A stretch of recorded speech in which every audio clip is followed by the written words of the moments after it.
Year episode number 6, the Trash Talk podcast. We in this thing. There's so much.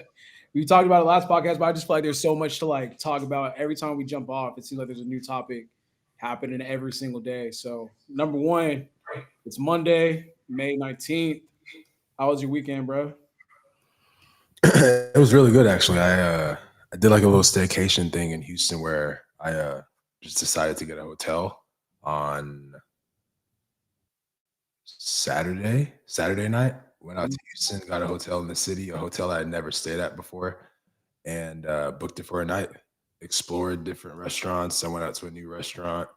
Um, Tried new food. I ate like crap this weekend, but I felt like I deserved it. So treated What myself. was yeah, what was the meet? It was just like just wanted to like what was up? Uh, I mean, we were kind of talking about how we wanted to get out and do stuff over the weekend, and I think after that conversation, I felt impelled to you know, obviously I stay like in the suburbs of Houston, so like sometimes it feels as if you're like super far from the action.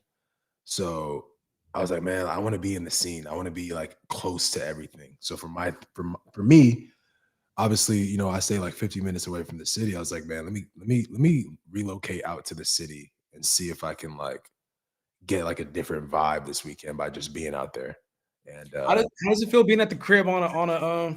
I feel like because like you just saying that. How does it feel to be at the crib like during the weekend when you know like you're looking at the homie stories and shit's just popping in the city and shit? I mean, I don't really get what is it called? F- FOMO. FOMO. I don't really get FOMO from that. I mean, I think every now and then I'm a human being, so every now and then, staying at home and being in complete silence and being alone can get pretty boring. So I think I just had one of those weekends where I wanted to like be in the mix of being in the city, Yeah. and that was this past weekend. But I mean, for the most, I like being at home and I like being in the suburbs. I like being in a quiet environment, but sometimes I like to switch it up. Where's that one spot you posted that you went? Because I looked at it. It looked I like just a had one of those weekends where I wanted to like oh be yeah. in the mix. Oh shit. Yeah, there we go. I was like, damn. But where did you go? Like I saw you posted something. It looked like a new spot that had an opening under what? One of my homies opened up like a Mykonos slash Tulum styled or vibe restaurant in Houston slash lounge, and it was actually pretty amazing.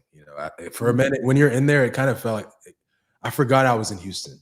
You know, obviously until you get up and you feel the weather and you look around and you see the buildings, but when you're immersed in the vibe of that restaurant, it definitely felt like I was in like a different time zone. There's like one of the places where you get enough drinks in you, and it's like, yeah, I'm in a different place. Yeah, exactly. The more drinks that were had, I started to feel like I was in Mykonos until I got up, until I started sweating and realizing that like Houston weather is not that great, but No, it's not. it was chill. It was a good vibe. I mean, I love that Houston is gradually, man, since we started this thing till now, bro, like Houston has evolved. And like I feel like it's becoming Started what thing? Like, like since we started this whole like fitness, like social media career. oh, okay, yeah, yeah, yeah. In the last 10 years, Houston has really evolved into like a place where people want to come visit for Yeah. vacation and Oh, stay fuck. out here. Like It's it used to be like we had to go to Miami or we had to go to LA to get some sort of like nightlife or fun. But you're starting to see all these people that talk and harp about how great Houston is as far as nightlife and things to do. And even as a resident who's been here my entire life, I'm noticing like, damn, there's a lot to do in Houston that like I haven't really experienced yet. Like I'm actually really enjoying even more. I mean, I'm enjoying living in Houston now. yeah. I feel like you're right. A lot of celebrities, and this was like a podcast topic that I wanted to bring up. A lot of celebrities, like especially black celebrities, talk about like, yo, Houston is like it's like one of those low key cities that you don't talk about enough, but like that's where they go to like really cut up and shit. Yeah. I Cut mean, up. we know the reason why, but Yeah. like You you know how you know how people look at Miami as like a destination. They're like, yo, like there's so many beautiful women out there. I feel like there's a lot of black celebrities that say the same thing about Houston. yeah. Like be careful in Houston, you're in trouble in Houston. I've been seeing some people on threads talk about, you know, like Houston girls aren't talked about enough. And I'm like, oh, okay, it's an interesting twist that I haven't seen in a couple years. But Houston has definitely become like a spot where a lot of people want to come and have like vacations at, and it's always so weird. It's like, what are you in Houston for? Oh, I'm just visiting. Like for what? Like what? Like we don't have like any crazy landmark places except for like maybe NASA. Yeah. Hold on. No, you're good. Posting the link and shit. Yeah. I'm not gonna lie, it's so hard to multitask. This time I got it down kind of good though. Oh, we got Roberto in the chat. What's good, Roberto? Roberto, where do you stay, man? Because you always say it's always nighttime whenever we start streaming. But yeah, I think you know what though? I kind of hope that Houston shit calms down a little bit, man. It's just like too many people in the H now, and I'm just starting to get tired of it. Like one thing that was dope about Houston was the fact that we're in a big city and the cost of living was relatively low. Now it's like it's going up. Man, what?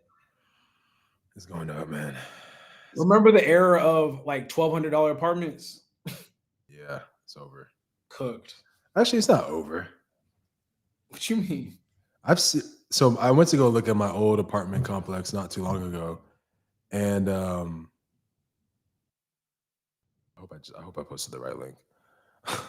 I went to go look at my old apartment not too long ago, and I drove by it. I think me and Vic were filming like some sort of documentary style about like where I started to now, and that apartment complex is still going for about the same price that I back then I got a 600 square feet apartment for like 1,200.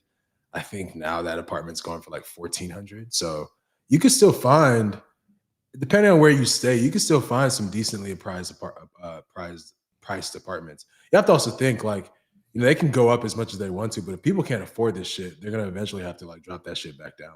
Especially the way the economy is set up right now, niggas can't afford a $2,000 apartment.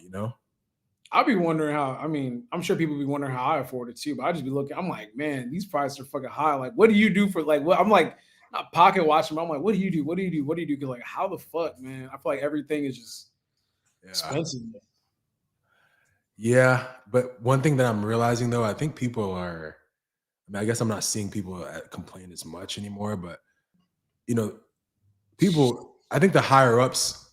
I don't know who the higher ups like the government. I feel like they eventually realize and understand that we have to adjust to this life, whether it's like going out less or spending money elsewhere less. Like, you can complain about the price of groceries all you want, but you're gonna have to make that adjustment to like, to be able to sustain your life. Yeah, people. I don't know about that. I mean, like, I feel you. Like, obviously, you have to make that adjustment, but I don't. Shit, what I be seeing is definitely people like struggling, and they make an adjustment in a way that kind of like affects their life in a real way. Yeah. Whether it's like trying to get another job or like literally just having to move out of their apartment and like go back to the crib. Yeah, it's tough, man. Damn, this shit. I can still see the live stream from right here. All right, cool. Houston is too hot and humid for you. Yeah, Car, I ain't gonna lie. It's hot as fuck here. Houston's hot, and I think the heat just kicked in this weekend, and it was hot, like 94, 95 degrees, bro. Yeah, just nastiness. Like it's just like you feel like you're hot, but you're also carrying like a 20-pound weight vest. Where you go, it's just like a horrible feeling, man. Yeah, I'm seeing you starting to work out more at Alpha Land. Yeah, versus your garage. I think that was another decision I made recently to kind of switch things up. I spent a lot of time in just like solitude. Is that the word? Where I would just be completely by myself from sun up to sundown, getting out of the house and driving to what? I said shit. Is that bad? That's pretty. I mean, shit, man. Like no one's in your like even me. Like I'm very like isolated, but I still go to the gym and like I go to the grocery store like almost every day. And like I will go to a coffee shop here and there. And it's like just the simple like hi and bye to another human being helps a lot. Yes. So knowing that you're just waking up and going downstairs to your garage to train and then go back into your crib, I'm not gonna lie to you, bro. Apart from like my web chat meetings for work, there was definitely like a good stretch where like I spent complete 72, 96-hour stretches of just complete alone, no interaction, no physical interaction, in-person interaction with any human beings. Yeah, I mean, that's Yeah. pretty nuts. I And just, man, yeah, what the fuck? we talked about that, like, Yeah, but you I know, mean, okay, yeah, yeah, it's like the, it's the pros and cons of like making your home everything and anything that you need. But like, yeah, my home is everything and anything that I need. I have my gym, I have my theater, I have my bed, I have my pool, I have my gym, like I have everything I need, my car, everything I need. Some days like there's no need to leave. I have my office, like I can literally do everything from here. But I think I got too comfortable in that being like my day-to-day life that I woke up one day and was like, man, I feel like if you stop going out in public, you probably start to lose like social skills. You know what I'm saying? Like you forget, or it's not as easy for you to be in a public setting anymore where you have to speak to individuals because you're so used to being alone. yeah. I mean, I would imagine, like I said, bro, like if you're not, but like, how's the switch up been for you though, to go into Alpha Land, like seeing people that we used to fuck with, like on a day to day basis? Like, how's that transition from just being alone to like now you're around people? In the beginning, it was definitely like a shock for sure. Yeah, But as I've been doing it more and more, it's definitely like become it's like, okay, now I remember why I got out of my house to like go work out at the gym. Now I remember why I enjoyed, human interaction and talking to other people. Like, it's definitely helped. yeah. Because I'm thinking, like, bro, remember when we first started doing like the fitness content shit, and we would be at Alpha Elite for like Yes. 5 6 hours? Like, it would be like the whole crew, like literally just like we had like a lot of us didn't really have too much going. So like we would work out and then we would go catch a movie, or like we would just be sitting at the front talking shit for hours. Yep. Damn, man. You Well, know that's what's good. crazy? What's crazy is that like, now I'm realizing that like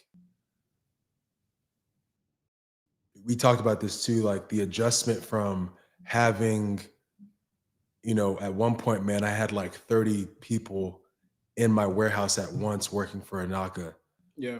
I may still have the same amount of employees from like a numerical standpoint, but I don't know if I should be saying this, but I've offshored 80% of my 80% of my staff works all over the world. Mhm. And it's no longer the young kids that I had working in office with me. Mhm. It's now this team of like actual, licensed, degreed professionals that work in the UK, China, all over the world. I don't Yeah. want to go down this list, but all over the world.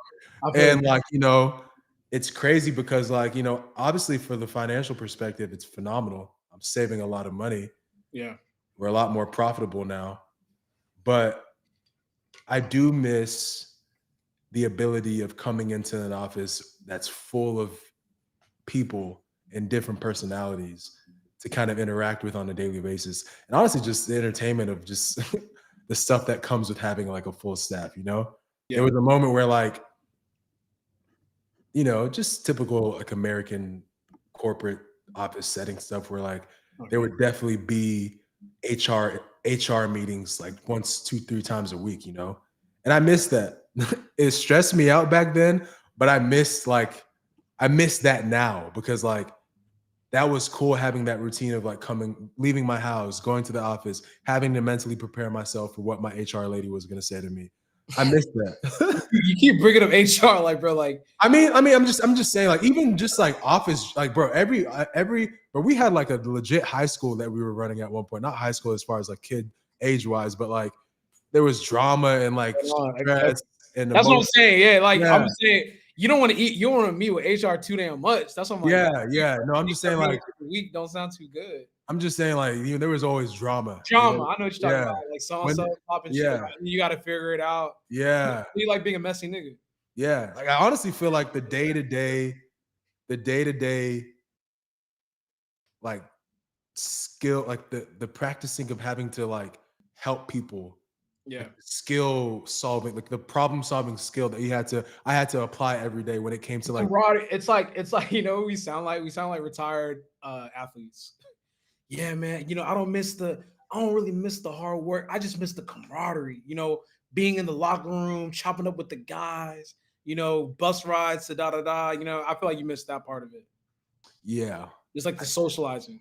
I miss the social aspect. I mean, honestly, if you could just cut out everything I just said and I just like focus on what I'm about to say right now, I missed the social aspect of having like a full staff in person versus a full staff online. There's pros and cons to both, For sure. for sure.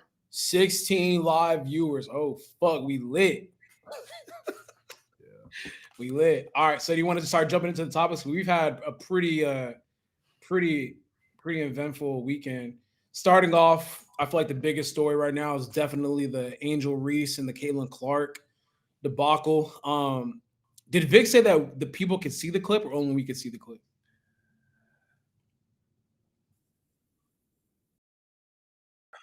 Okay. So Are you underwater? Are you underwater right now, Vic? Are you good? No, I'm happy to hear you. So, oh shit! All right, shit. All right. Hey, chat. We got. You know what I'm saying? We got a new little thing going on right now. So, for the first WNBA game of the season for both teams, respectively. Hey, Vic, run that clip. Oh shit! Oh shit! This is a new feature that we're testing Angel Reese is still going after Caitlin Clark in the aftermath. So everyone in the arena had to know this foul was coming. As soon as you saw Angel Reese wide open, you knew that Caitlin Clark was going to come in and take that foul. Hopefully. Isn't it running right now? I see it. Nope. Nor did the chat. Oh, snap. There we go. Is there now? Like that little trash rollout. That little trash rollout was different. Oh, shit. Yeah, I'm watching your Discord. I'm watching my Discord. There it is. So for the chat members that didn't see it, this is what happened. I mean, we can get into it in a little bit. Let's play it back. Let's play it back one more time just to. Too strong on a three. And look out, Caitlin Clark pushes Angel Reese, and Angel Reese gets video right audio up into a little Caitlin loud. Clark. Angel Reese is still going after Caitlin Clark in the aftermath. Everyone in the arena had to know this foul was coming. As soon as you saw Angel Reese wide open, you knew that Caitlin Clark was going to come in and take that foul. What are your thoughts? I mean, obviously, just to give full context of the whole situation that happened,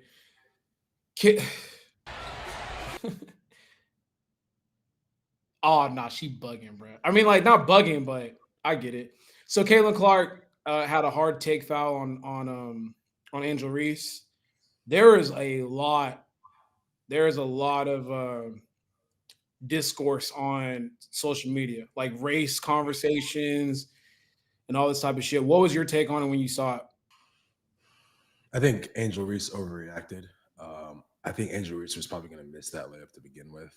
I think she's a great rebounder. I think she rebounds. She's great at rebounding. I just don't think she's a great scorer. I don't know. Like, I watched that play multiple times to see if like there was any reason why I would get upset if I was fouled like that. It was a good foul. It was a good foul to prevent an easy layup. I think if you're Caitlin Clark, you honestly could have gotten away with not fouling her, and she probably would have missed it with just the pressure. I'm not even trying to talk. I'm not trying to talk. No, she's not. She's not very good around the rim. Yeah, she can't. She's not an efficient scorer. So I think with that pressure being there, she would have missed it to begin with. I think Angel Reese was in the wrong. I think maybe she felt the pressure and like all the eyes on her, and I think her team was down too. Felt all the eyes and pressure on her. I think she has this little like pent up aggression and beef towards Caitlin Clark because one, she's a better player, and two, a lot of people tune into the games because of her. People don't really tune into the games because of Angel Reese, or at least not as much as they tune into the games for Caitlin Clark. So, I think Caitlin Clark's a true hooper. I respect her game. She's definitely my favorite player when it comes down to these two. Angel Reese, I think I would just love to see her practice on her offense a lot more. So,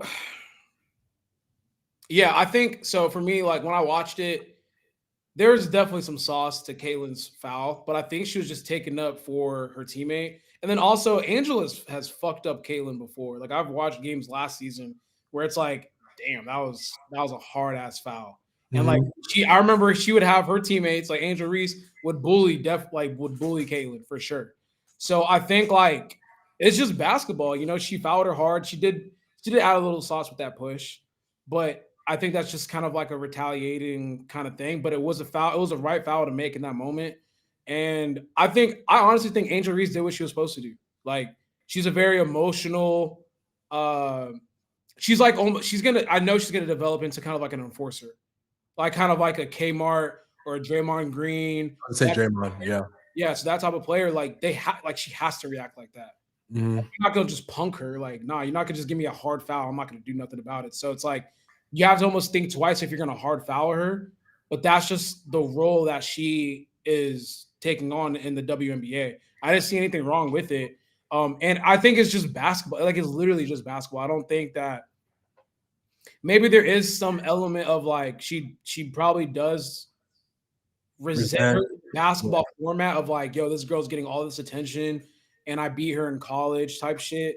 But I mean, I think it's good for the WNBA, but truly, if you're looking at it, they're not even rivals. Like Caitlin Clark is different level. She's one of the ones. And I think that Angel Reese is going to be a solid WNBA player, but Caitlin Clark, she's nice, man. I ain't gonna like. I think they are rivals. They have to, unintentionally they're rivals because I mean of their history, and then obviously this incident over the weekend has now made them rivals. I think they're rivals moving forward, but as far as it being like an even level or equal level type of rival, where like you're gonna see Caitlin Clark put up 30 and Angel put up 30, absolutely not. Nah, hell no. Different levels of this is just like a. This is like a Draymond and Rudy Gobert. Yeah, like, yeah. You're waiting to see if anything crazy gonna pop off. Yeah, it's like a wrestling match, WWE match. Yeah, I think what Robert Griffin posted was kind of whack. I don't know if I have to like pull it up. But I was like, bro, why are you making it about like? He made it so crazy. He's like, you could tell Angel Reese hates Caitlin Clark's guts, and this is past basketball. It's like, man, I really don't think it's anything like that deep. I think it's just like, yo, this is one of the better players in the WNBA. I'm super competitive. Of course, I'm not gonna fucking like this person. Like, not like an I hate this person type thing, but it's just more so. That was a fucking sexy transition, Vic. I just saw that. I think she definitely doesn't like her. It's just basketball. Like I don't think like it's not like you hate who she is. You just hate her on the court. Does that make sense? Like, is a difference? Yeah, I personally believe that Angel's definitely like a little jealous of Caitlin, and I think it carries on and off the court because of the two paths that they've walked. I don't think it's like. I think okay, so like the way I like to break this down is like you could be like hungry for what someone has, but not like necessarily dislike them as like a human being. That's what I just personally think. It's like I don't fuck with you because I compete against you right now. That's it. Like during the off season, they were literally they're on the same team doing some shit like recently. So if they didn't like, it's not. I don't think it's an Isaiah Thomas and Michael Jordan situation. No. I think it's just a healthy competitive rivalry. Yeah, it physically, statistically cannot be, but yeah, no, it's not. But just in regards to their positioning in the league and like what they bring to the WNBA, there is a rivalry because obviously like Angel Reese is like the new girl that kind of brings in like that edge, but then also too she's getting a lot of sponsorships outside of the WNBA, and then you have Caitlin Clark who's just she's like all encompassing great. So she's essentially like the new face of the WNBA. Yeah. I think it used to be Sabrina, now it's her. Yeah. Sabrina, it used to be a myriad of different players. I watched the WNBA now. I was watching some games. Amazing sport. I told you, man. It sometimes like, I think people make a big a big deal about how they smoke layups sometimes, but like they do that in the NBA too. They smoke dunks, they smoke layups, like it happens all the time. I've only seen Angel Reese smoke layups like that are just hard to even like fathom. But yeah, Well, and yeah, Angel Reese is not like very good at the rim. Like you know what though? She looks like she improved. She had a shot. She had a 3-pointer. I'm like, okay, that's a little something different. I ain't see you do that a lot last. I would love to see her get better, but I just feel like, yeah, I honestly expected Angel Reese to be more of like a Candace Parker, like someone just said, but yeah, it's not like that. Yeah, Asia Wilson is definitely the GOAT. I mean, not the GOAT, but like so Asia. Kelsey Plum. I like this one Nigerian girl in Dallas. Oh, forget her name though. She is. There's Satou, Satou, Satou. I don't know if it's she has a twin sister. They're both really good. Yeah, I'm not sure if it's that exactly, but there's like this Nigerian girl in the WNBA, plays for the Dallas. Forgot the name of the team, but she is cold as fuck. Dallas Wings. Arike. Yeah. She's cold as fuck. Yeah, she's cold. The Wings have a nice solid team, man. They got Paige. Yeah, Paige Buchers or whatever her name is. They might be cold. And Paige is cold too. And how did Haley do? How did Haley do in her opener with Angel? I don't pay attention to her. I didn't pay attention. No. The girl with the mole on her face. They got blown out so much. Oh yeah, they did. They got blown out. It's kind of like a quick and shut game. Yeah. But shit. I mean, moving on from that, the Knicks. Moving on to the NBA, the Knicks eliminated the Boston Celtics over the weekend. Mm-hmm. Wasn't really a watchable game. So now the Knicks are the Western Conference Finals. That's dope. And I think we kind of all predicted this and knew this would happen. But what I really wanted to talk about was the fan reaction. Did you catch up on how the fans were reacting to the dub? Yeah, I had a buddy, Chris, who was there. He didn't go to New York with the intentions of like being there for Game 7. He went there for a holiday, for a vacation, sorry. And he was out there, and it just so happened he was out there on the day that they won Game 7. And he was sending me live videos from New York in front of MSG after the game and during the game, and it was pretty wild, man. Not sure if I would have wanted to be there, but I think it's pretty cool, man. I think the last time New York won something was in the 70s. So I mean, for them, this is a pretty huge deal. Yeah, huge deal. Hey Vic, do we have footage of like the fans like going crazy out in New York? Keep rolling that clip.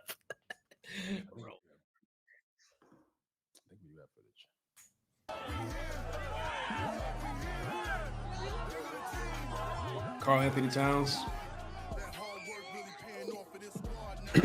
Yeah, no, that shit was crazy, man. I think I'm actually rooting for New York, man. Honestly, this is like I said this yesterday in our chat. I was like, man, this is the NBA wanted to like phase out.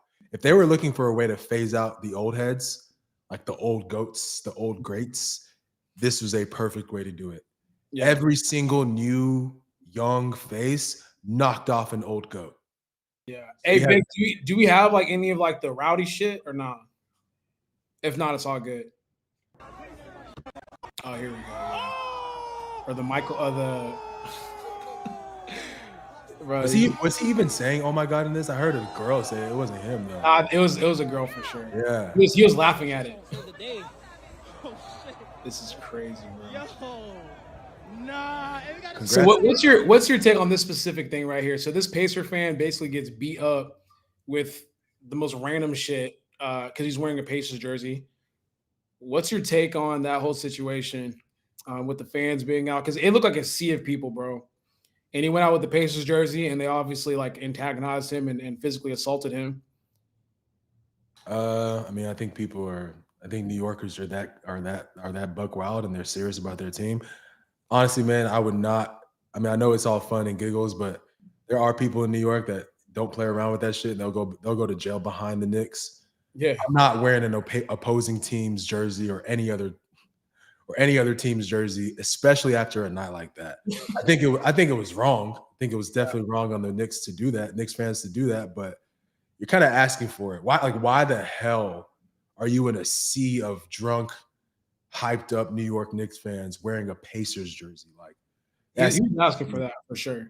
He's nuts for that. Like, you don't do that. And I've been to football games where like people fight over like innocent kids and old grandpas and grandmas that are wearing the opposing team's jerseys. Like, they don't play around with that. Like, I've actually been at Texans games where fans will fight just based off of the jersey you're wearing. So like, it's not wrong for the Knicks fans. It's not right for the Knicks fans to do that. But if you're a Pacers fan and you're doing that in Knicks, you're kind of in New York, you're kind of asking for it. I think it's cool that Tyrese paid for his Game 4 tickets. Yeah, that's dope. I mean, shout out to Tyrese. Yeah, really but cool. yeah, I think like you said, I think this is good for the NBA. Just like having the new generation or the old generation get pushed out with this new generation coming in. In our adult lives, we haven't seen the Knicks lit before. So like seeing MSG filled with like stars. Like, did you see all the stars that were at the game to watch that closeout? I mean, if I got tickets, I would be there too. I've never watched the game at MSG. That's been like one of my lifelong goals. I mean, shit. I bet the atmosphere, the environment, everything was fire. Honestly, they had Fat Joe there, Ben Stiller. They had they had Timothy Chalamet. Hey, he's building a nice little aura resume for himself, man. Like, he's kind of dope. Dating Kylie, you got the eyes on him. He's a Knicks fan. I mean, honestly, man, he was there too. Like, it was a vibe. This Knicks run is legendary, man. I want to see them. I would love to see the Knicks and the Thunder in the finals. I would love. I was rooting for the. I would like to see the Knicks and the Wolves in the finals. Okay. With the trash talking that Ant does. I just want to see a good series out of the Wolves and the Thunder, but I honestly don't think the Wolves have what it takes to back up. I think the Thunder are really about that action. I think they'll back up the shit that they talk, and I think the Thunder are just a lot more. They're a lot more deep. They're a lot more deep, and I think that they'll come prepared to play. And I wouldn't say they have more experience, but they seem more equipped for a 7-game series than the Wolves. I mean, I would love to see Ant do what he needs to do to get to the finals, but in reality, I think that we get a Knicks and Thunder final. But I'm not even gonna hold you. I mean, we'll get into predictions after we talk about this, but I have a pretty aggressive take. So Knicks fans doing too much. Okay, so like just keeping on the Knicks right now, since we're talking about their fan base. With the Knicks and the Pacers, what's your predictions for this series? Who do you have making it to the finals from this? Knicks and Pacers. So Pacers have the depth. Knicks have the heart. Knicks have the grit. They have the heart. And I think we saw that with them beating a team so powerful like the Celtics. You can sit here and say Tatum got injured, whatever, the series would be different. Nah, man. On paper, the Celtics are far better than the Knicks. The fact that the Knicks were able to pull that off, man, I mean, hats off to the Knicks, man. I think that just says a lot about like I said, their heart, their grit, their determination. I think if the Knicks come in with that same confidence in this series, man, I don't see the Pacers stopping them. You have to also think, who did the Pacers? So the Pacers played the Bucks, and then they played who second? They played the Bucks, and they played. I'm not gonna lie, I haven't been watching the Pacers like that. Okay, wait. Pacers second round. Was it Cavaliers? I'm tripping. Oh, we're tripping. Cavaliers. I mean, shit. Them boys ready too, though. I mean, Cavs are kind of flaky, but the Cavs are not ready. I don't know, man. It's gonna be a good matchup, man. I think we're at least getting a 6-game series at minimum. I think whoever takes game 1 is in really good control. And if they take game 2, I would predict them to win the whole series. Whoever takes game 1 has a really good control, and whoever takes game 2 will win the series. If the same team that wins game 1 wins game, if the Knicks come out and take control like they did with Boston, it's a wrap. I'm trying to think, like, bro, I literally can't make a solid prediction because I literally just have not been inclined to watch the Pacers. I'm not gonna lie to you. So, like, I just feel like if you're telling me the Pacers are deep, but the thing is, like, the Knicks don't even like rest their players, so it's like they're gonna play the whole game damn near. Um,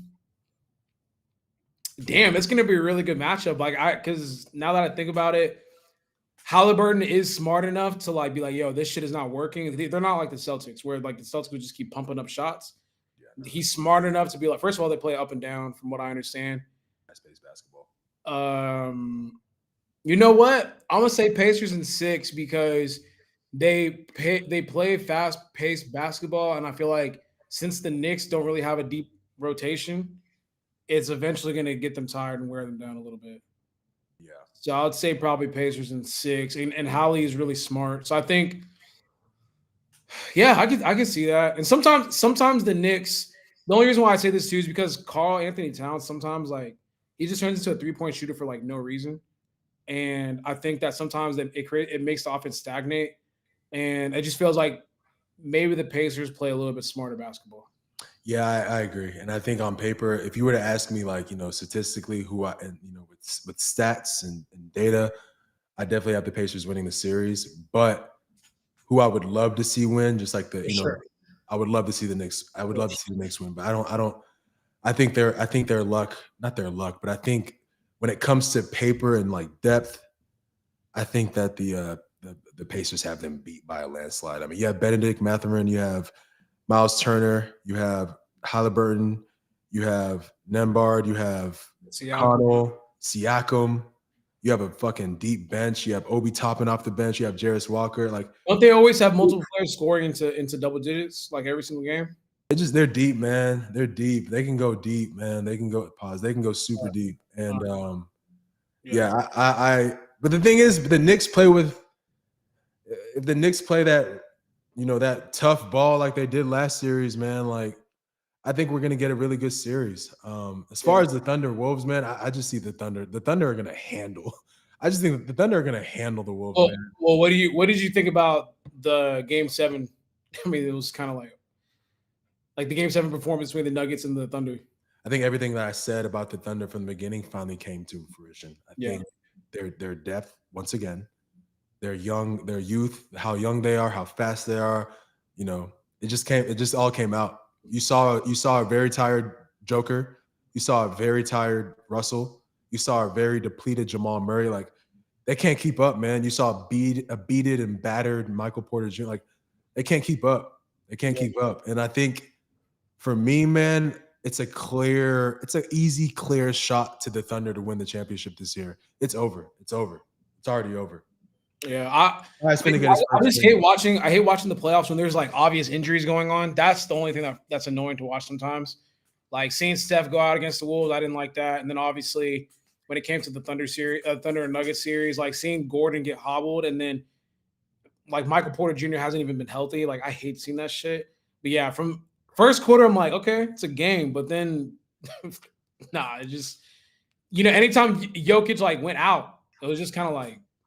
Even Joker said it himself. He was like, at the end, he was like, they asked him like, do you think this team could have won a championship? He was like, nah, because I don't play the if game. Like, clearly we weren't able to win a championship. We weren't suitable to win a championship. I mean, look at that team, bro. Like, you already have Aaron Gordon being injured. Like, once I knew, man.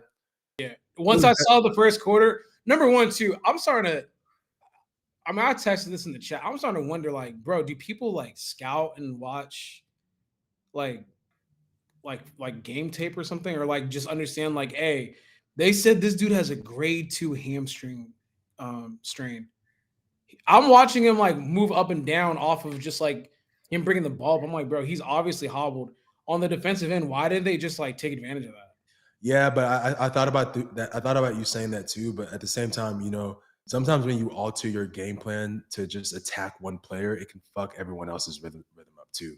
I feel like if the Thunder started off with their game plan and it wasn't working, I think plan B would be to attack Aaron Gordon so you can get the easy buckets. Whoever's on him, you switch, make sure you pick and roll, switch to get him on them, that's when you start to attack that game plan. But Thunder came out with their game plan, and it worked.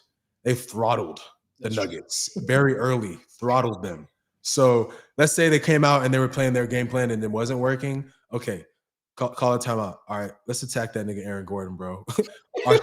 our shit isn't working. Our shit isn't working. Let's attack that nigga. Look at how he's running up and down the court. He can barely walk. He can barely move. Let's attack him now. Yeah. That's when I feel like you attack Aaron Gordon. True. Props to him though for suiting up and still being he came out. He was still a bucket to begin, but I think you can't. I mean, I think even they knew they were going to lose that game, and they knew they were going to lose the series. You can tell. Kind of how the Lakers. Bron stepped up very briefly too, though. Like for the first quarter, I was like, okay, he might be the motherfucker to kind of save this series. And then Braun, Christian Braun or whatever his name is. Oh, Christian Braun, yeah. So I like that guy a lot. I like Christian Braun a lot. Yeah, he reminds me of like an Alex Caruso type. I don't think you need to break up that team, man. I think injuries. Yeah, they're a solid ass team. They got MPG hurt. They have Aaron Gordon hurt. Like, just rest up, come back refreshed, get in better shape. Get a coach. Yeah, props to their coach for doing what he did. He wasn't coaching, fam. It was all Jokic coaching. For sure. But, for keeping it together, at least at this point, props. A lot of teams, they would lose their coach in the last 2 weeks or last week and crumble. The Nuggets if anything, the Nuggets kind of made do with what they had because, I mean, once they fired their head coach, like, basically before the playoffs began, to me, that was like, we don't give a fuck what happens this season. Like, yeah, that was kind of nuts. They did a good job of keeping whatever happened under the wraps. It might come out in a couple of years. But for sure. Like, I think, well, from what I heard is that he just never got along with the GM. And people just had enough of him. And it was like an explosive meeting or something like that, and they just like fired him after that. I don't know, something along those lines. Interesting. So then, who do you got? We talked about it briefly, but who do you got out of the Wolves and the Thunder? Thunder all the way. Thunder, yeah. I think it's a gentleman sweep, to be honest with you. I was gonna say the same shit. I ain't gonna lie. I think they might take it in 5. The reason why I said that is because the Wolves haven't played anybody. Yeah, this is gonna be a sweep, and if you look at their matchup over the season. It's gonna be a gentleman's sweep. I think the Wolves surprisingly get one at home. Maybe game 3 or game 4, maybe game 3. But I think the Thunder snap back. The Thunder are good at snapping back and waking up. Yeah, they don't lose back to back like that. Yeah, they'll lose game 3. They'll slap them in the face a little bit, but they'll come game 4, win that. It'll be 3-1. They'll go back home to Oklahoma City, close out the series. And Ant has to try again next year. That's what I think it's going to be. Yeah, the Wolves played the Warriors, and they played who else did they play? They played a beat up Warriors. They played a depleted Lakers. Yeah. No, they're about to get smacked. They're about to get smacked by their first. The problem is that the OKC can match up with the Wolves on everything, and then coming off the bench, that's. The OKC reminds me of like the 2014 Spurs a little bit, where our bench would like kill people. Yeah, will kill the other team's bench, and I just think that over time we'll just kind of wear them out. I think that it remind me of like the 2016 Warriors. Yeah, 2016 Warriors too. But that team, yeah, their starting 5 was good, and then their second unit, you had Sean Livingston, Andre Iguodala. There's that one other guy too, David West. Like, man, that was a stacked ass. Yep. But yeah, they're kind of like that. I did pay more attention, and it's like, bro, you got Chet, you got Lou Dort. I mean, you're forgetting the most important person. I think this person is probably the most important person. I think without this player that I'm about to name, this Thunder team doesn't make it this far. Jalen Williams. Yeah, he stepped up. He stepped up this year. He might be a future all-star, bro. The way he's so this is that was like the biggest question going into this year. Like, how far could OKC go? Because obviously you have Shy, but it's like he needs a running mate to go with him. Like, if he's not hitting, they need someone that like you can rely on in order to be that second. And he stepped up so far. He's been killing. Bucket. Yeah. He exploded yesterday. Exploded. I've never seen, I've seen him play really well, but yesterday he was really like I mean, like I said, I think he's a future All-Star. I think give him 1 to 2 years if he keeps playing at this level, the Thunder might have 2 people from their teams in the All-Star game. Yeah, sure. I got Thunder in 5 for sure. I mean, look at Hartenstein and Chet down low. I mean, shit, Julius Randle and Rudy. I don't really care about Rudy, but it's just gonna be too much, man.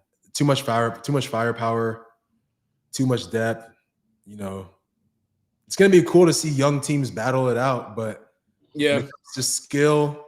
Like if you really think about it, if you take AE off the court, who's producing and who's scoring for Minnesota by themselves? No one. Who can actually create a shot for themselves? If they were to call an ISO, who's creating a shot for themselves on the Timberwolves? Except for Julius Randle. I'm talking about someone on the wing. Who's there? Who's the 2 guard? I mean, who's the 3? My fault. DiVincenzo, the Italian from Villanova. Hold on, who's the 3? DiVincenzo comes off the bench, doesn't he? Oh, he does come off the bench. I mean, shit. There's a guy that like he comes. I mean, he's there's Nas Reed. But, I mean, he comes off the bench. Not Nas Reed. He needs someone to get on the ball. And yeah, I mean, it's like hitter. God damn, Vic, that shit sounds good. Yeah. Sounds like you communicated from like a submarine. But yeah, I think McDaniels, he's like hit or miss. He's more of like a defender. McDaniels, right now. There's really nobody that can really like create a shot by themselves like the Thunder do, bro. The Thunder have weapons, weapons of mass destruction. At any moment, man, something can pop off. And the thing is with the Thunder, at any moment, one of their players can get hot, and when that happens, if it's like an off-brand player, it's over, man. There's another light-skinned dude on the Thunder that like he gets hot from time to time, and if he gets hot, you have Jalen Williams and Shai just chilling, kicking back. Bro, if Chet gets hot, if Hartenstein gets hot, it's over. Well, Hartenstein doesn't get hot. He's the putback nigga. Yeah, if Lou Dort gets hot, which he gets hot. Yeah, Lou Dort can get hot. If he starts, he looks like he played ball. Like he played football or some shit. Yeah. Why he look like that? I don't know. That nigga's swole.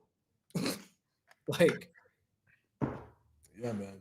Like a dreadhead nigga from Atlanta. Thunder have a cakewalk to the finals now. I think, honestly, if you want an entertaining finals that actually goes 5 games instead of being a sweep, I think you have to put the Pacers in there against them. That's probably the best team that'll match up against them. If the Thunder see the Knicks, man, it's a wrap. I'm trying to see. There's no games on tonight, right? Yeah. It's tomorrow. All right, cool. Game 1 tomorrow. Say less. Yeah. So who do you got game 1 then? Funny enough, my brother, I said all that shit. I was just talking all that hot shit.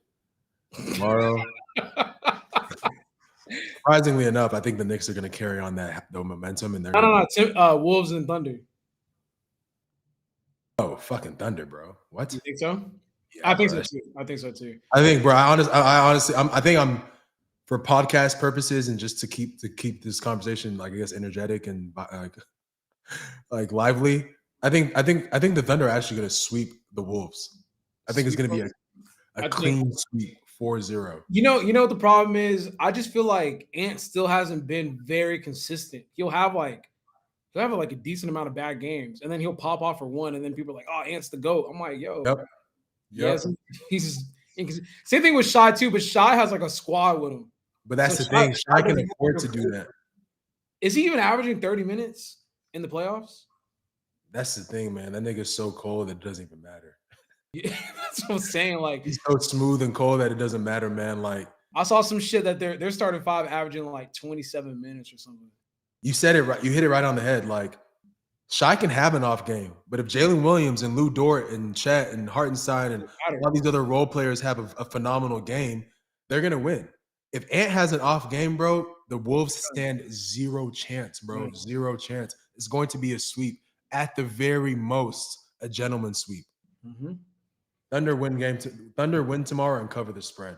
Yeah, I think Thunder's gonna win tomorrow just because like they're kind of in flow right now. They just came off a 7-game series and they're young. Exactly.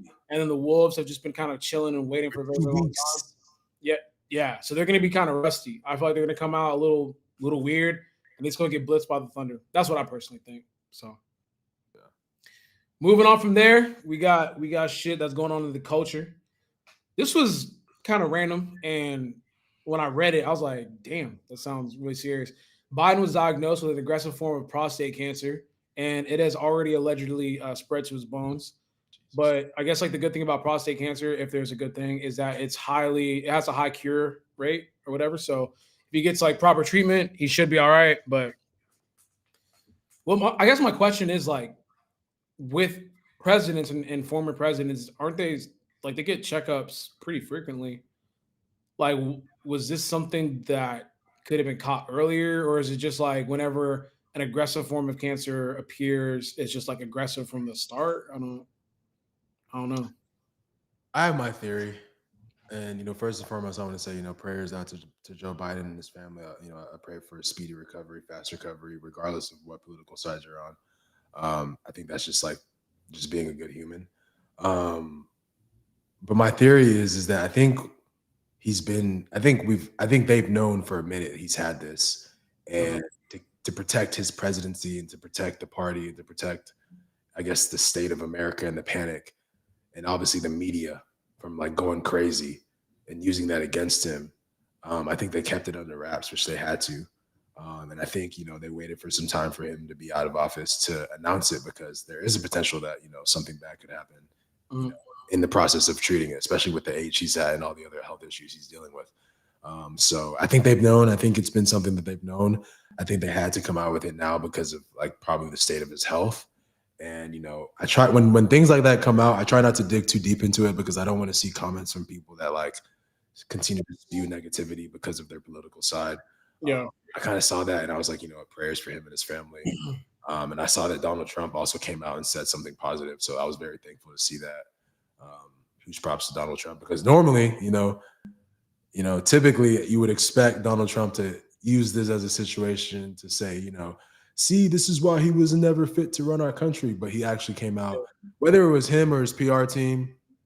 I think it was just good to say that, because it just I don't think that nigga has a PR team, bro. Yeah, true. But I think it just sets the tone for people who may have been thinking of something negative to say, Yeah. So props to him for doing that, or whoever did it. Props to them for doing it. But yeah, I think it's unfortunate. He's old, man. He's an old dude. Yeah, he's like 83 or something like that. He's pretty old. Oh, he's been in politics for like 50 years, bro. I guess time, yeah. So yeah. I mean, yeah, I'm kind of like on your side with this. Like, it just seems like those are just my questions. Like, how long did they know about this? If they knew at a certain point, then also too, like I just don't understand how that shit works.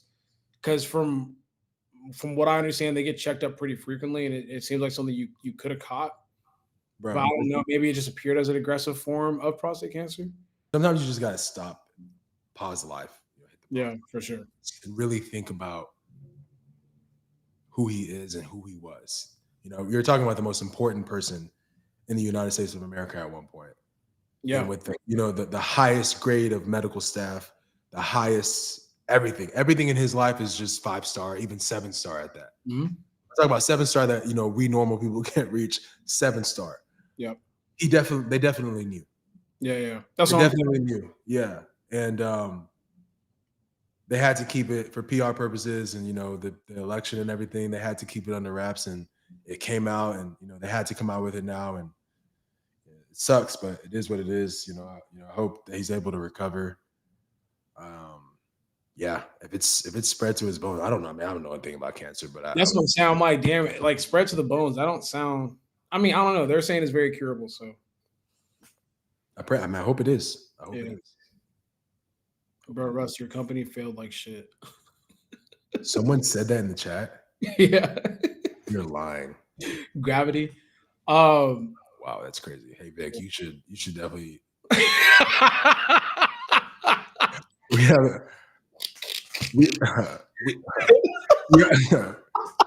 Shit. Okay, there you go. You should probably ban that dude too. That shit was so funny. You know what's crazy? I watched another show where like they have live comments like this, and they have people that come in. Yeah, there. I mean, nah, it's I don't really care. Yeah, it's trash talk, but we don't obviously we're not gonna sit here and let you guys disrespect us on live stream. That's crazy. I feel like that's how it goes sometimes. Anyways, the nigga is wild. I saw that. I was like, why did he say my name like that? Moving on to this was random too and funny as fuck. Vic, I don't know if you want to pull up this clip. It's gonna be the Antonio Brown clip. This one's funny as hell. No, actually, it's not funny. This one's crazy as hell. Antonio out of the Aiden Ross boxing event, and he ended up firing shots into the air to kind of clear the room, clear the space.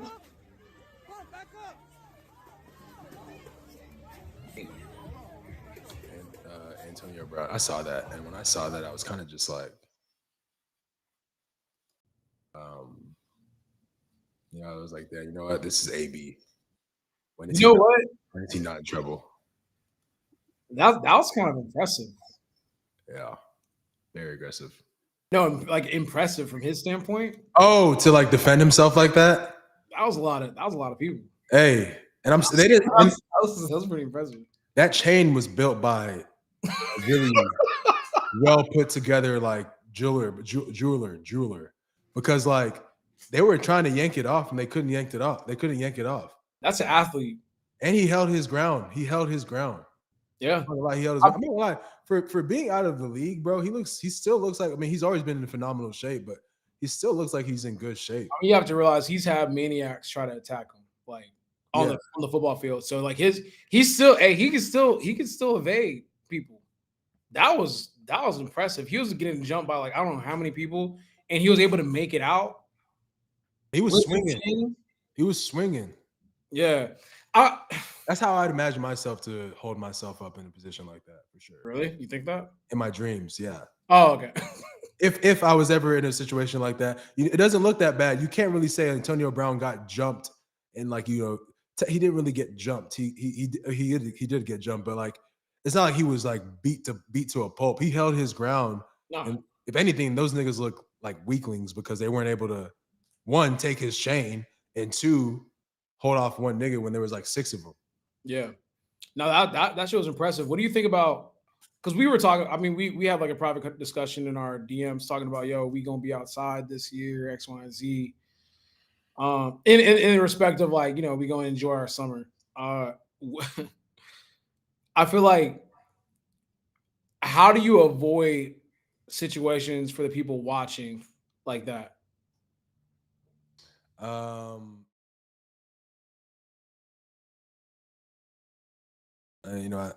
Fuck. I got invited to, and this is a perfect example.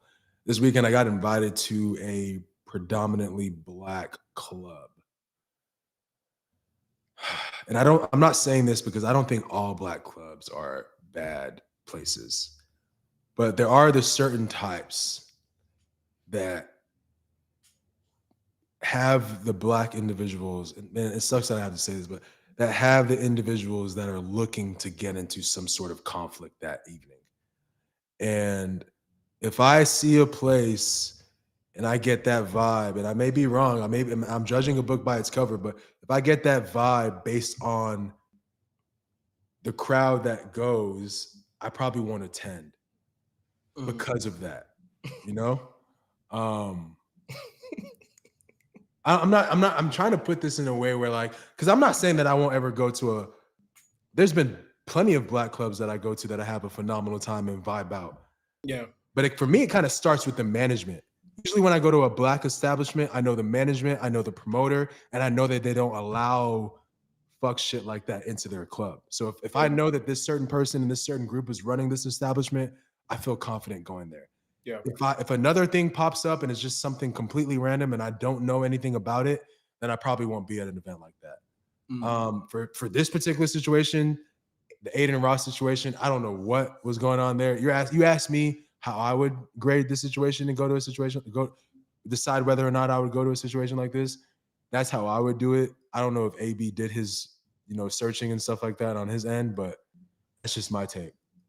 Yeah, I feel like I'm kind of where you're at with it. I just feel like there's just, I don't know. I've never been that kind of be like in an altercation with certain people. Like I'm trying to think of like what could I do? Maybe someone just having a bad night or something. I bump into them, but yeah, I don't know. I just because I was thinking about when that AB shit happened because it happened like kind of like right after we talked about like going down and being active a little bit, and I'm like, damn, that shit can happen if you're out, but I just feel like it could only happen if you're meeting bad energy with bad energy. I don't know. I mean, bro, and I'm gonna be real with you, man. I don't think nothing good happens after 12 o'clock, man. Like, what are you really doing out at a club with alcohol and a bunch of people dealing with their own problems True. in a dark establishment after 11 p.m.? Like, what are Yeah. you really doing? Like, white club, Mexican club, black club, like, That's what I was gonna say. It's kind of like what are you doing? all clubs have fights and dumb shit. I think what I want to get into and like is just going to age appropriate things. You know what I mean? Like where everyone is kind of like a certain age, like jazz nights, you know, Yeah, or like yeah. hip hop nights, but like in a nice establishment where like people are not fighting. First of all, we all too damn old to be like throwing hands. Like we're not trying to break each other's bones and shit. Like I feel like fighting and shooting, that's some young shit. Bro, a perfect example, the event that I sent to you over the weekend, and we both were like, damn, this is a vibe that I will pull up to. Like, that's an example of like, I know the owner, I know the promoter, I know you can see the vibes. This looks Yeah. like it's gonna be an age appropriate, chill event where like there's none of that like, none of that crazy shit going on, Yeah. But I agree with you, jazz nights, comedy nights, if it's a hip hop and R&B kickback, chill vibes, like I can do that. But going to a club, man, for me, bro, I would say out of all the times that I went clubbing with Christian and you and all these people back in the day, like I would say like there was something bad happened 85% of the time. You know what? Whether we witnessed it or we were involved in it. This is a perfect segue because I actually wanted to get into this. If you're comfortable sharing, what's the worst thing that has happened to you out at a club at night? Being approached by someone who made like very, very like racial derogatory terms at me, slurs at me, and yeah, getting into a physical altercation because of it. That's probably been the worst thing that's happened to me. Like I said, nothing good happens after a certain amount of time, after a certain time with alcohol in your system. Because I look back on that moment and I realized that if I was sober, if the person was sober, none of that probably would have happened. But like I said, if you go out to a place where there's a lot of trouble, you will eventually find that trouble.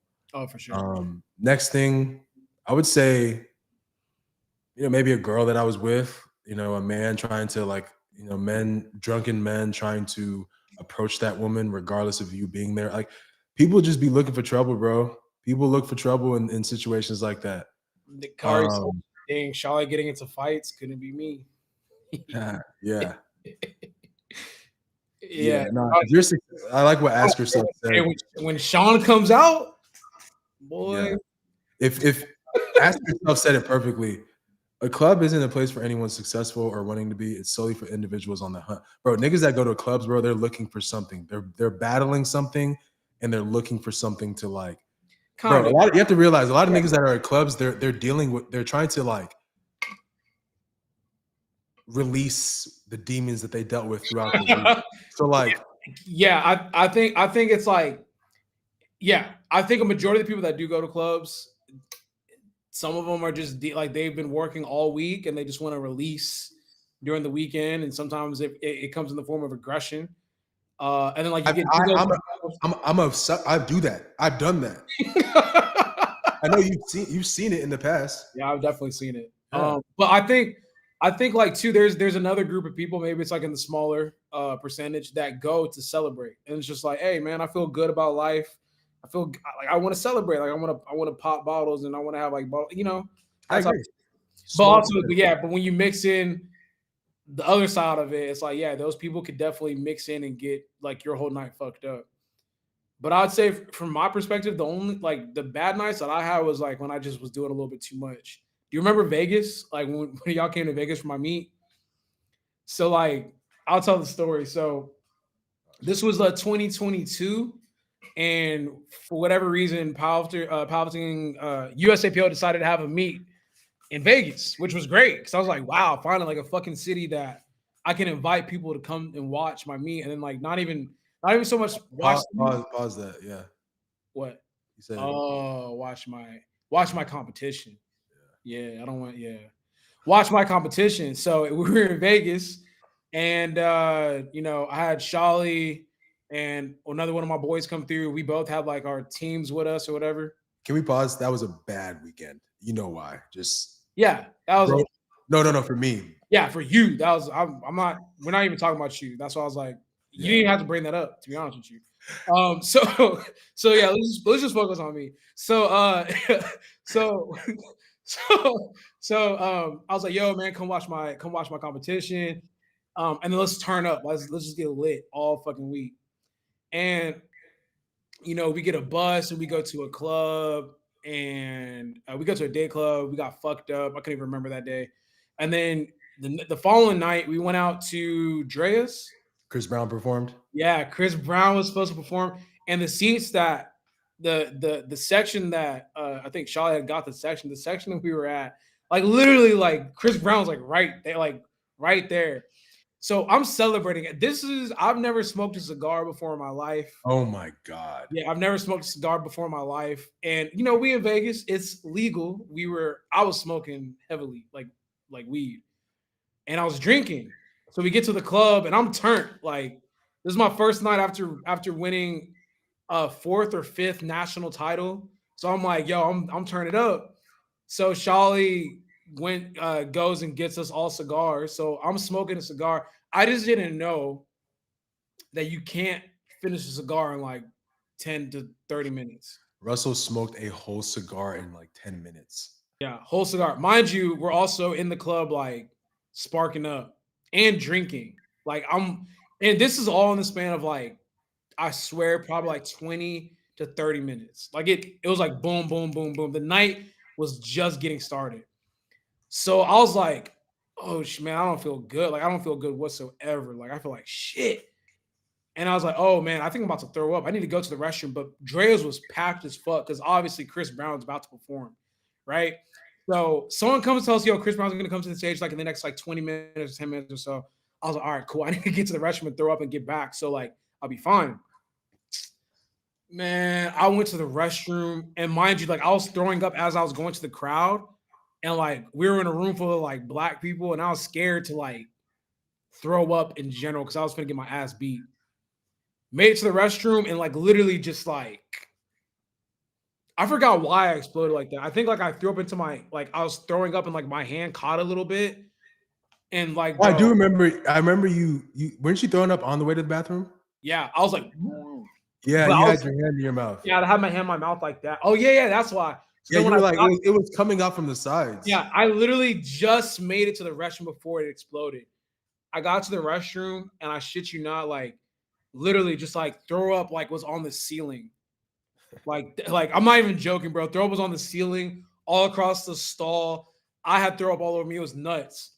And like it was so bad that the dude was banging on the door because like I was getting thrown out immediately. He was banging. They kicked you out. Yeah, they were banging on the door immediately. And then I was like, yo, I'm good. I just need to clean up.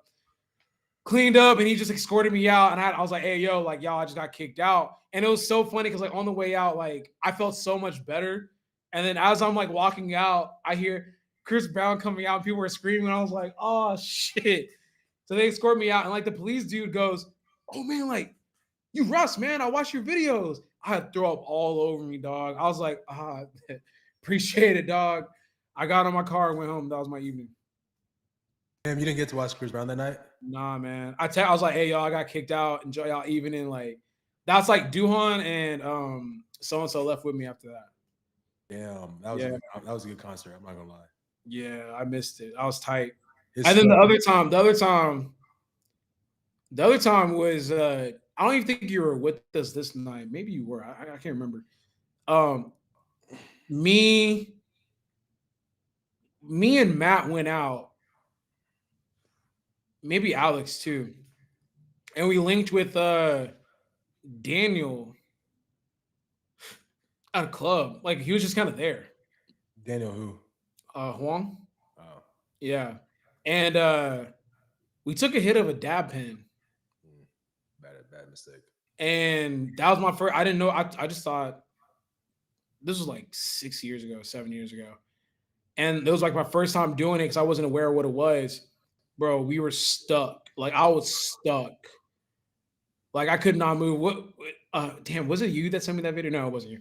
But yeah, I was stuck. Me and Matt were in the back of the or like on the side of the club, like literally just sitting down. And Matt was like throwing up. Yeah. But like he was like throwing, like it was bad. And I had to push him over so like he wouldn't like choke on his own throw up. And I was like, yo, we got to get up or else we're gonna get arrested. Like I was like so stuck. And I remember going home being so thankful that I made it home. That's such a horrible feeling.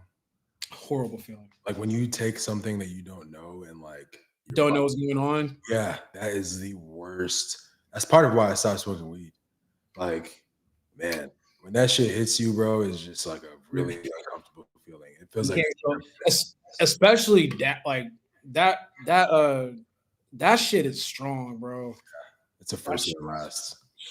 It took one bad weed experience for me to just give up weed for good. And I used to smoke weed like crazy. Remember when I was first going to Alpha Elite and like I came to the realization that like everyone was smoking. Not everyone, but like a good portion of people were smoking. I was high every time you saw me at the gym. Bro. I was like, Shawley, you're high all the time? You're like, yeah, like every day. Like every time you see me, I'm high. And I was like, well, it made sense, but also I was like, what the fuck? Like it just threw me off. I was blitzed. Every time I went to the gym, I took a bong rip, dab hit, whatever. And man, I think that incident for me, the one bad incident happened for a reason because it woke me up to like I stopped smoking. Like weed was done for me after that one incident, for sure. Yeah. I mean, shit. I think it's not hard to avoid. If you're not looking for problems, it should be pretty easy to avoid situations like that out and about though. Yeah. Like getting into fights and shit. I couldn't even imagine what someone to me today to get me in a fight. But don't put yourself in that situation. I think we're 30 plus years old, bro. We have no business being at no club after 12. Like wine and sage night be good, bro. Facts. You know what? I do enjoy. Like right now, I'm getting back into my movie binge bag. So like I'm picking a movie like probably every other night to watch and like get into. Honestly, look, like a good thing is like, man, just have a glass of wine, some type of ice, and just relax. Like watch a movie, chill. How are you high at the gym? I mean, I'm not gonna lie. When I used to smoke, smoking before a workout was like the best kind of therapy. That shit would have me. Kari, hey, just letting you know that like 50% of the people at the gym are high, right? Yeah. You do know that, right? Yeah. That mind muscle connection. I've never done that before in my life, I'm not gonna lie, but yeah. I remember when my eyes opened to that. Like whenever y'all told me that like you'd be smoking, it would be like you. I'm not gonna say any names, but you and like a lot of other people. I'm like, y'all are all like high when y'all train. It's like, yeah, man, feels amazing. I was like, what the fuck? There is paranoia that you get from like other people knowing that you're high. I mean, my eyes were bloodshot. I couldn't hide that shit, but I look like a straight up fiend at the gym. Fiend, bro. Yeah. Man, I used to fiend for weed so bad that like when I didn't have a lighter, I remember I almost set my house on fire. I had an electric stove and I ran out of a lighter and I was fiending for that weed. You're sick. And I got a paper towel and I lit up my electric stove and I just said, hey, you know what? This paper towel has to catch fire at some point. So I put it on. Were you smoking weed or like K2? Weed, nigga. I've only smoked K2 once in my life. Once and the last time. Damn, admitting to K2 on live television is crazy. Bro, what the fuck are you talking about right now? You put on an electric stove? Yeah, I put it on an electric stove and eventually the paper towel caught fire. And then I lit up my blunt, but I couldn't put out the paper towel.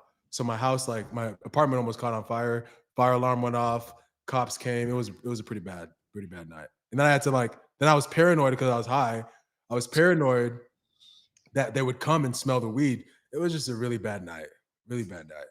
Hey Vic, I need to pee, so I'm gonna mute my camera and I'm gonna come back.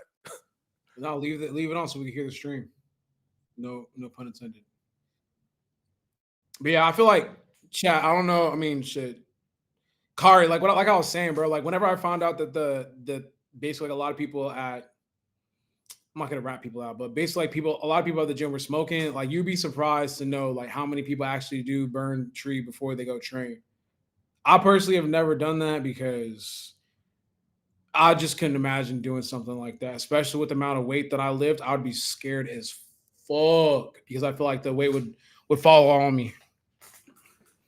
Not Mediterranean bar during salsa night. What you talking about? Yeah, no. So going back to getting escorted out somewhere. Yeah, that was ass. It's pretty embarrassing too because like what happened is I threw up in the bathroom and the bodyguard like escorted me out. Did not look lit. Smoking at the gym is crazy. Look around. Pay attention to the people around you. You start noticing that like a lot of people just be blowed down. I was thinking about while I was taking a piss. A lot of you guys that have been with us for the last 2 weeks, when we start creeping into like the thousands of views per episode, I think it's gonna be cool to remember like a lot of these names that were with us from the beginning. Yeah, Kari, Roberto, Dev. Yeah. Ask yourself, we tapping in here and there. I fuck with them. Yeah. Real niggas. Dope shit. Okay, so did you see the Mexican Navy ship that collided with the Brooklyn Bridge? Yeah, I saw that. That was pretty crazy. Vic, I don't know if we got a clip for that or not, but if not, it's all good. That shit was crazy. That's all good. What's going on? What's up with all these like vehicles, like or not vehicles, but like what's up with like transportation getting fucked up? Like the Navy boats, the airplanes at the beginning of the year.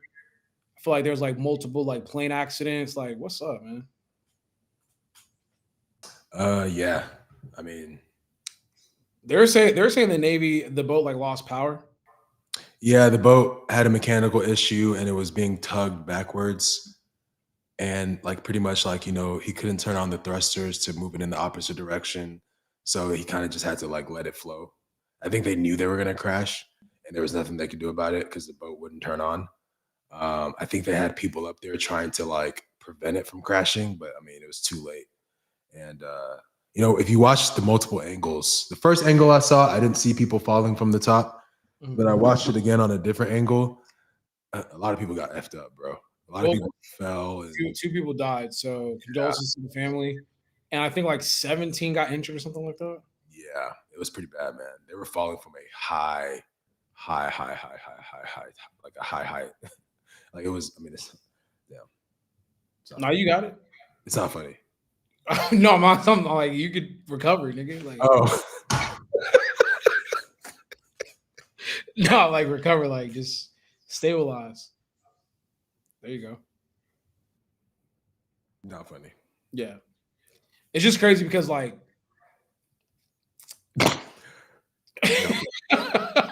no, I think we're not laughing at we're just laughing because like we're just you gotta switch it up. But it's just crazy that a boat crashes. It just happens so slow. Like it was weird. Yeah. It was weird how slow it happened. Here you go. Damn, Roberto, you done everything.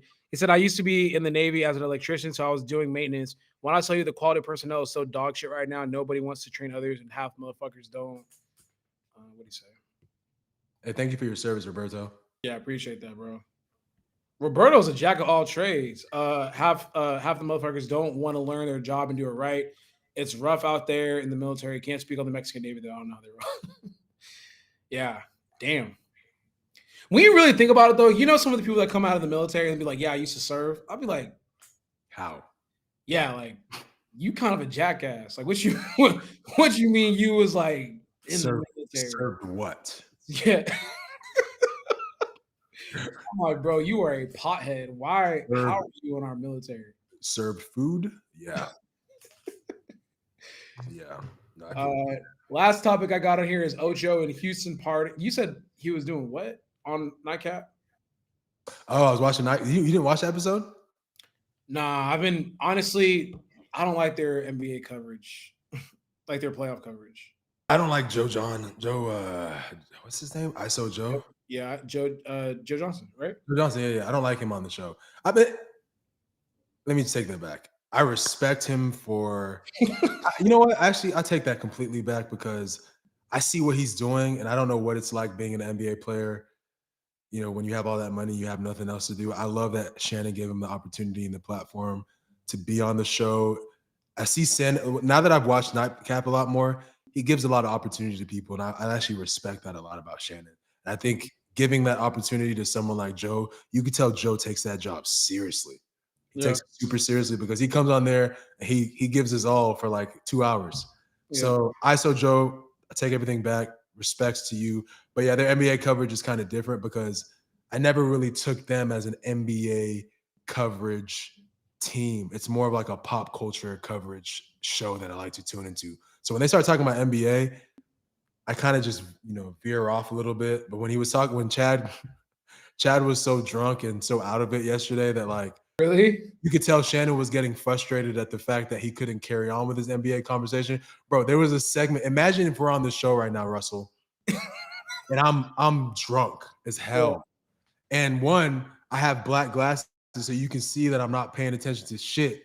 And you can see that I'm just scrolling on Instagram looking at women and just DMs and shit. And on top of that, I'm not only am I not paying attention to our conversations and like the headlines, but I get up randomly and a bunch of niggas. Bro, he had a bunch of random ass niggas sitting down in front of the nightcap, sweating, drunk as fuck. And you could tell Shannon was getting so tight. He was just like, he was like, Ocho. There was one nigga that got on that he was, bro, go watch it. I'll clip it for you. There was one dude that got on. It was an old uncle.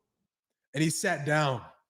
He's like, I don't know if you know about me, but I have a book coming out. I play with the Fab Five. And I was like, nigga, you don't look like you played with the Fab Five. He was like, I was a sixth man.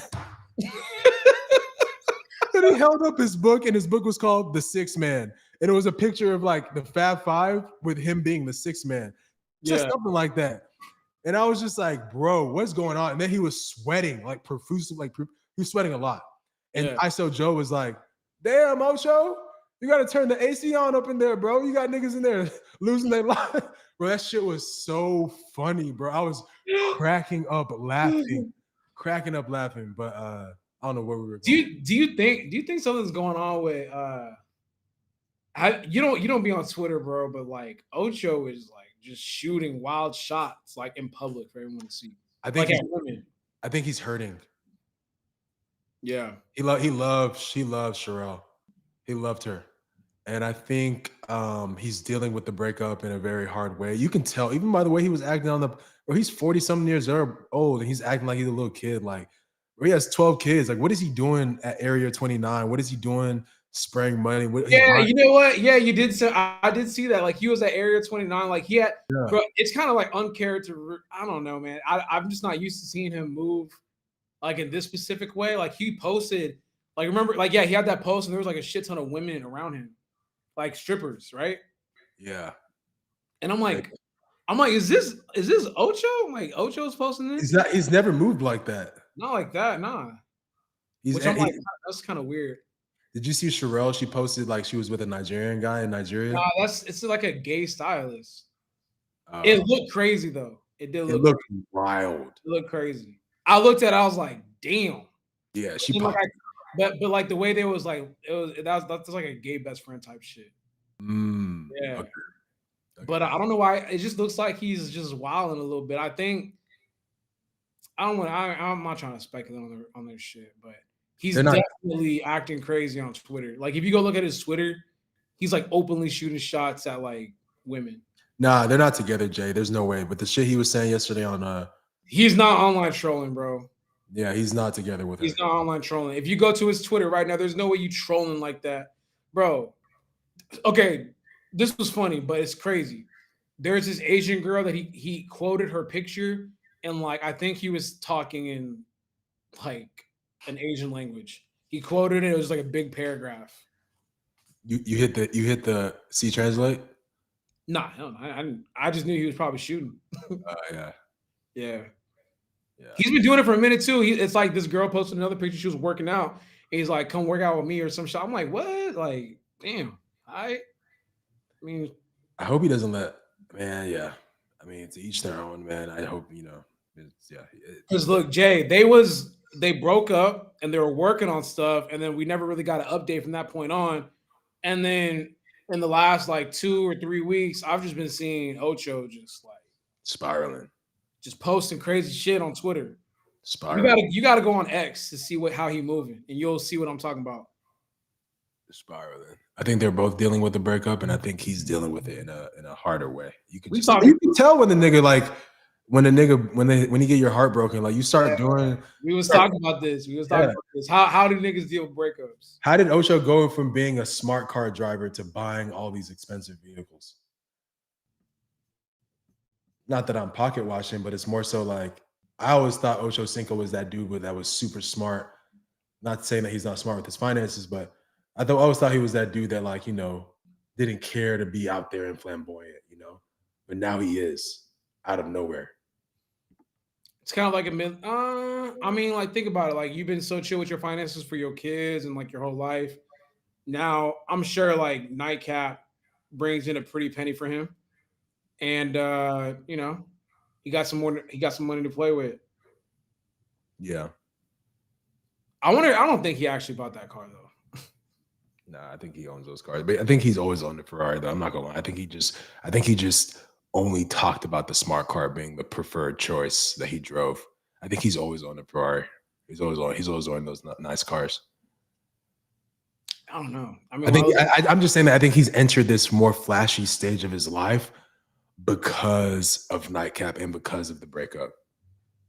That's what I'm saying. Like, I seriously do think he's frugal because like the shit he be talking about, and like, remember, he used to do this thing on Twitter where he'd be like, fit from this whole set H&M, this whole set Zara, and he'll break down the price. Like, I'm finna return it too. He's like, tag still on, finna return it tomorrow. So he'd say that he'd fly into a place, no luggage, and just go to the mall and buy a set, and then before he leaves, return the set and then go back home. Mm-hmm. So I don't know, man. But I feel like just like the last topic we could talk about is like, how men deal with breakup versus how women deal with breakup. Like,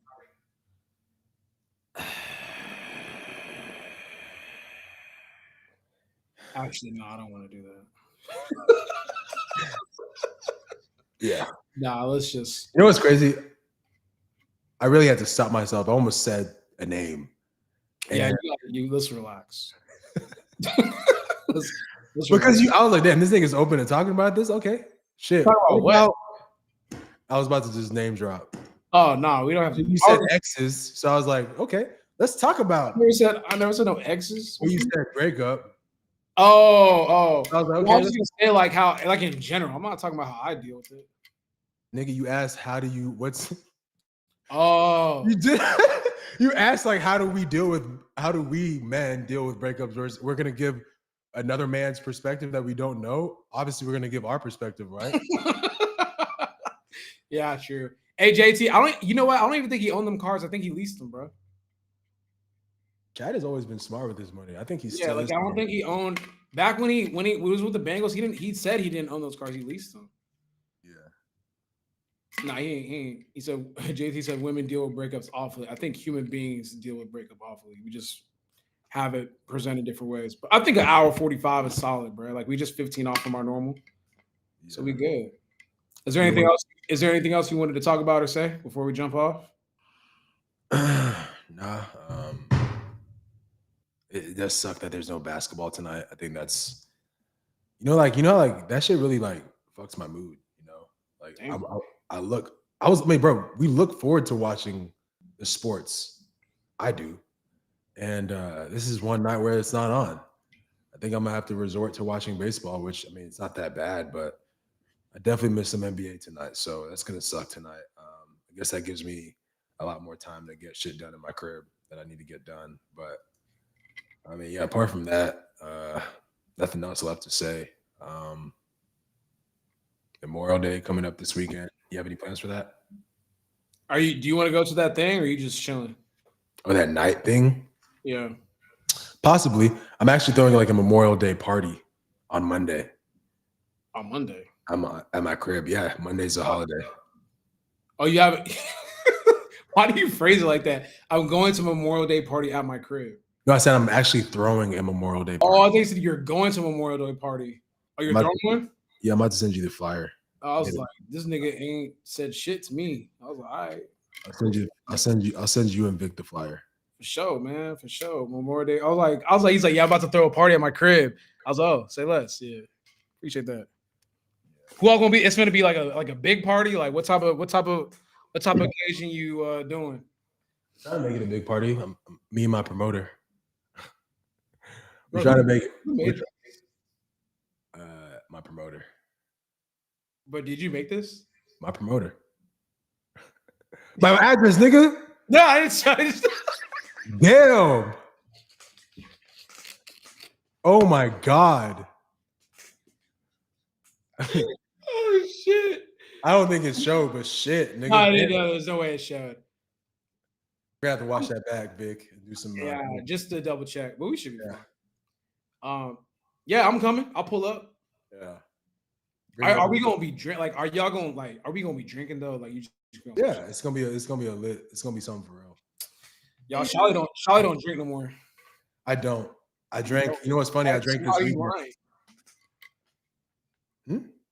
So why are you lying? No, I drank this weekend. Okay. Okay. I have to have a story from this weekend. I drank on Friday. Hey, I did not show, bro. Nah, chill. He's trying to get you. Please, God. I drank on Friday and Saturday. Keep in mind, this is the first sip of alcohol I've had in like 6 months. Yeah, I didn't feel good after. It's crazy how like when you drink a small amount after not drinking for a long time, when you drink, it can make you feel fucked up. I felt like shit yesterday. I drank Friday night and Saturday night. Okay. And I felt like shit all day yesterday and a little bit of today. That's weird. I could have a drink or two. Matter of fact, I could have a couple of drinks and a couple of shots and not feel anything the following day. But you drink every now and then. Oh, okay. Like I thought you were about to say you drink like all the time. No, but you be drinking like more than I do, obviously. Yeah, for sure. Like I'll have a drink like tomorrow. Like this past, I took my parents out to Chopping Block on Saturday. I had 2 drinks. Yeah, see, I'm at that stage where I think I'm about to just go sober for the rest of my life. Okay. Yeah. But okay. Yeah, I'm a fade. Yeah. As long as yeah, I'm a fade. You know what I discovered? I discovered these non-alcoholic beers. Yeah, keep that to yourself, dog. And it really like allows you to like feel like you're drunk, but you're not. What are you like 16? Like what the fuck? I think it's more so for people that are like recovering addicts. Yeah, I think so. Yeah. But like the beer shit. If you gave me a non-alcoholic beer and you told me it was a regular beer, actually I would love to try that on somebody. If you gave someone a non-alcoholic beer and they drank it, bro, and they started acting drunk, you would know that person's a joke. Because bro, these beers taste exactly like the real deal. They just don't get you drunk. Yeah, I don't even drink beer. But let me know if I need to bring like alcohol, because I know like you be dry over there. Yeah, I got you. Bring some Clase Azul or some Tito's or something. Yeah. Also, before we jump off, do you know anyone that would be down to have like a like work me through a private Pilates class? Yeah, there's a class over here. You think like if I would be like, hey, I just want it to be private so I can like film it? Yeah, you can talk to Form. So yeah, hit up Form Flow Pilates on Instagram. They'll do that for you. She's really big on like collaborating with social media. Oh, for real? Yeah, so she'll for sure do that for you. I'm gonna hit up some people because I want to like next week I have like kind of like an off week, so I wanted to film a video of me doing Pilates because I feel like a lot of people say it's hard, so I'm like, I want to see what it's like. It's extremely hard. Yeah, make some content around that. Class are like what, 45 minutes? 50 minutes, yeah. Shit. And it's tough from the beginning to the end. It's tough. Yeah. It's great mind muscle, whatever. It's good. It's good mindfulness, phenomenal mindfulness, but it's hard. Say less. All right. Hey, Will, pull up. Is Will gonna be at the party or not? Yeah, I'm gonna send him the flyer. You didn't look too. What? Nah, don't do that. Will, you see how he did you, bro? You see how he did you? He said, yeah, no, I'm yeah. No, I'm gonna send it. I'm gonna send it. I'm gonna fuck with you. All right, now I appreciate y'all tapping in. Once again, I feel like the chat was moving a little bit in here. We appreciate y'all. Have I tried the Tom Holland fake beard? No, but hey, if you guys have any fake beard recommendations, please send them to my DMs. And don't send them that shit, bro. What are we talking about, bro? Fake beer. You might as well just get like a seltzer. Tripping. But anyways, he said nah. Appreciate y'all tapping in. I think that's episode number 6. This was crazy. Appreciate y'all tapping in. We'll catch y'all on the next one. Peace. Vic? Vic? Oh, okay. I don't know if like you clicked the thing or not.